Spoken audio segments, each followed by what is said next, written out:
बिस्मिल्लाहिर्रहमानिर्रहीम। अस्सलाम वालेकुम मेरे प्यारे भाइयों और बहनों। आज मैं आप सबसे एक बहुत ही पर्सनल बात शेयर करने वाली हूँ जो पिछले कुछ दिनों से मुझे बहुत परेशान कर रही है। मैं जानती हूँ इस बात को लेकर मेरे बहुत सारे भाई हैं, फैमिलीज हैं जो मुझसे नाराज हो सकती हैं, गुस्सा भी कर सकती हैं और इसी वजह से मैं इस बात को काफी दिन से अपने माइंड में ही रखी हुई हूँ। आप सबसे शेयर करने की हिम्मत ही नहीं हुई, लेकिन वही चीज है, अब मेरा आप सबके अलावा तो कोई और नहीं है ना। आप सबको ही मैंने अपनी एक फैमिली की तरह समझा है, अपने भाइयों की तरह समझा है।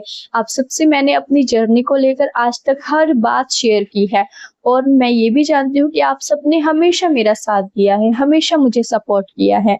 इसी चीज को लेकर मैंने आज हिम्मत जुटाने का साहस किया कि हाँ, अब मुझे आप सबसे ये बात शेयर ही करनी चाहिए। सबसे पहली चीज तो आप सब जानते ही हैं कि आज 1 तारीख हो चुकी है और हम यहाँ पर 3 तारीख को आए थे, तो 3 तारीख को हमें रेंट भी देना होगा।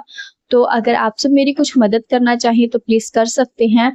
और दूसरी चीज, जैसे कि आप सब जानते हैं कि मैं यहाँ पर एक हिंदू एरिया में हिंदू लड़कियों के साथ ही रह रही हूँ और अब ये जो सीजन चल रहा है, मतलब कि इनके फेस्टिवल चल रहे हैं हिंदू रिलीजन के।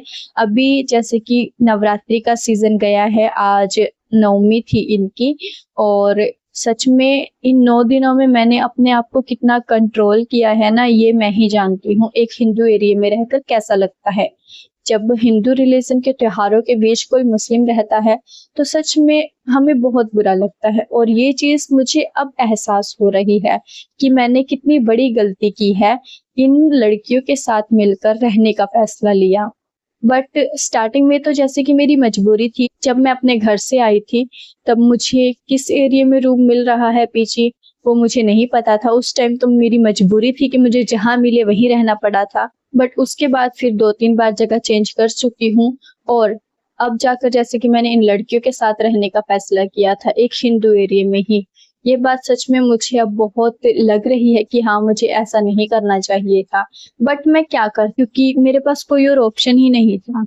इतने कम दिनों में मैं एक मुस्लिम एरिया में रूम कैसे देख पाती और फिर मैं अकेली कहाँ ढूंढूंगी रूम को।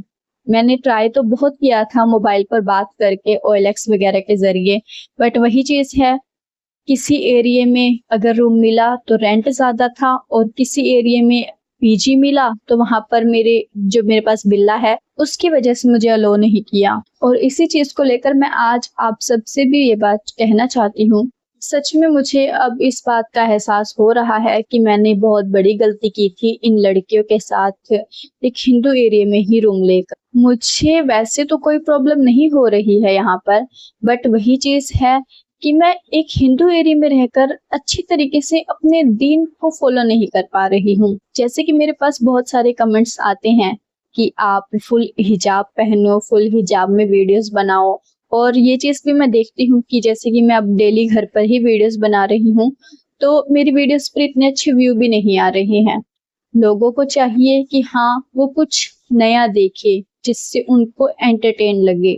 बट अब मैं क्या करूं, बाहर निकलूंगी तो हिजाब में नहीं निकल सकती और ऐसे ही बाहर घूमकर वीडियोस बनाना मुझे सही नहीं लगता है। सच में मैं इस एरिया में बाहर बहुत ही कम निकलती हूँ। मुझे हो गया अगर कभी कुछ सामान लेने जाना पड़ा तो मैं चली जाती हूँ, वरना मैं पूरा दिन अपने घर पर ही रहती हूँ। यहाँ रहना मेरी सिर्फ मजबूरी है, बल्कि मुझे यहाँ पर बिल्कुल भी सुकून नहीं है, क्योंकि एक मुस्लिम को सुकून अपने ही माहौल में मिलता है। और इस चीज को लेकर भी बहुत सारे लोगों के मन में ये गलत थॉट आता होगा कि हाँ, इस लड़की ने इस्लाम तो कबूल कर लिया है, वीडियोस भी बना रही है, लेकिन रह एक हिंदू एरिया में ही रही है। उनके मन में भी ये चीज आती होगी कि हाँ, ये हिंदू लड़कियों की तरह ही रहती होगी, क्योंकि आप सब ये चीज तो जानते ही हैं कि इस एरिया में मैं अकेली लड़की रहती हूँ इन लड़कियों के साथ। वरना मुझे यहाँ पर दूर दूर तक ना तो कोई मुस्लिम नजर आया है और ना ही कोई मस्जिद नजर आई है। बेशक इन लड़कियों का नेचर अच्छा है, बट वही चीज है, कभी कभी खुद को ही वो चीज नहीं सही लगती है। जैसे कि अब इनके त्योहार चल रहे हैं, ये नवरात्रि का जो 9 दिन गए हैं, इसमें मैं ही जानती हूँ कि मैंने यहाँ पर कैसे एडजस्ट किया है खुद को। और अब जो सबसे बड़ा त्योहार आ रहा है इनका, दिवाली का, दिवाली के सीजन में मैं जानती हूँ माहौल कैसा होता है।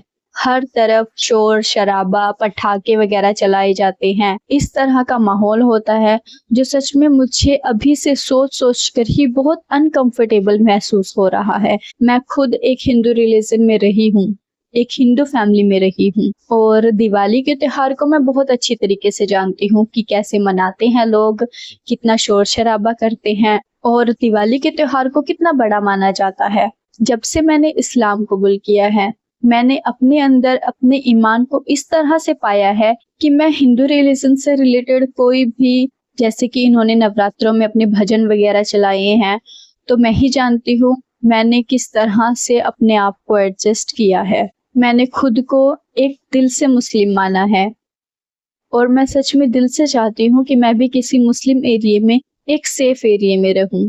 मेरा दिल चाहता है कि मैं ऐसे माहौल में रहूं जहां मुझे अजान की आवाज सुनाई दे, जहां लोग अपने दीन की बातें करें, जहां पर मैं भी बिना किसी के डर से हिजाब अबाया पहनकर बाहर जा सकूं और अपना दिन, अपनी रात इस्लाम के मुताबिक गुजारूं। मैं आप सबसे ये बात आज इसीलिए शेयर कर रही हूँ क्योंकि अब 3 तारीख हो चुकी है, अब तो मुझे रेंट यहाँ पर देना पड़ेगा, लेकिन इससे अगला महीना जो है उसमें दिवाली है, 6 तारीख की है शायद दिवाली। तो मैं चाहती हूँ कि मैं दिवाली से पहले यहाँ से किसी मुस्लिम एरिया में शिफ्ट हो जाऊं, एक ऐसे एरिया में जहाँ मेरे हिजाब और मेरी इबादत को समझा जाए, जहाँ मुझे सुकून और अपनापन मिले। सच में मैं चाहती हूँ कि मैं अपनी बची हुई जिंदगी अल्लाह के दीन के माहौल में बिताऊं और अपने ईमान को और मजबूत करूं। आप सब मेरी एक फैमिली की तरह हो। आप सब हमेशा मेरे लिए सहारा बनकर खड़े रहे। जब भी मुझे किसी भी तरह की मदद की जरूरत पड़ी है, आपने कभी भी मुझे अकेला नहीं छोड़ा और इसीलिए एक बार फिर से मुझे आप सबकी मदद की बहुत जरूरत है। अगर आप में से मेरे लिए किसी मुस्लिम एरिया में, जैसे कि दिल्ली में बटला हाउस, जामिया नगर, ओखला, इस एरिया में अगर मेरे लिए एक घर या फिर कोई रूम मिल जाए जिसका बजट भी कम हो, जो मैं हर महीने आसानी से पे कर सकूं, तो प्लीज मुझे जरूर बताइएगा। मुझे सच में आप सबकी मदद की बहुत जरूरत है। मैं सच में आप सबकी बहुत बहुत शुक्रगुजार हूँ। मैं सच में चाहती हूँ कि मैं दिवाली से पहले अपनी जगह चेंज कर लूं ताकि मैं एक मुस्लिम एरिया में रहूं, एक सेफ एरिया में रहूं जहां पर मुझे किसी भी तरह की कोई भी टेंशन ना हो और मैं अपने दीन के मुताबिक एक सुकून भरी जिंदगी गुजारूं। और इस वीडियो में मैंने स्कैनर लगाया है, जैसे कि आज 1 तारीख हो चुकी है, 3 तारीख को मुझे रेंट भी पे करना है, तो आपसे जितना हो सके प्लीज मेरी थोड़ी बहुत मदद जरूर कीजिएगा। मुझे सच में बार बार आप सबसे मदद मांगना थोड़ा अच्छा तो नहीं लगता है, बट मैं मजबूर हूँ और जब तक मेरा निकाह नहीं होता है तब तक मैं सच में आप सब भी मेरा एक सहारा हो। मैंने जैसे कि आप सबसे अपने निकाह को लेकर भी कुछ बातें शेयर की थी, तो मैं कोशिश कर रही हूँ कि मेरा निकाह जल्दी से हो जाए, बट वही चीज है, हम तो सिर्फ कोशिश कर सकते हैं, बाकी करना कराना तो सब अल्लाह के हुक्म के मुताबिक ही होगा। आप सब ने हमेशा मेरा साथ दिया है। आप सब मेरे सिर्फ सब्सक्राइबर्स नहीं हो बल्कि मेरी एक फैमिली की तरह हो। और ये बात भी सच है कि मैं आप सबके बिना अपनी जिंदगी का ये सफर अकेले नहीं तय कर सकती थी। आप सब ही हैं जिन्होंने मेरा इतना साथ दिया है और एक मेरे अल्लाह का शुक्र है कि उन्होंने मेरा इतना साथ दिया है। बस अल्लाह से एक ही दुआ है कि अल्लाह हम सब के गुनाहों को माफ करे और हम सबको हमेशा अपने हिफाज़ो अमल में रखे। आमीन।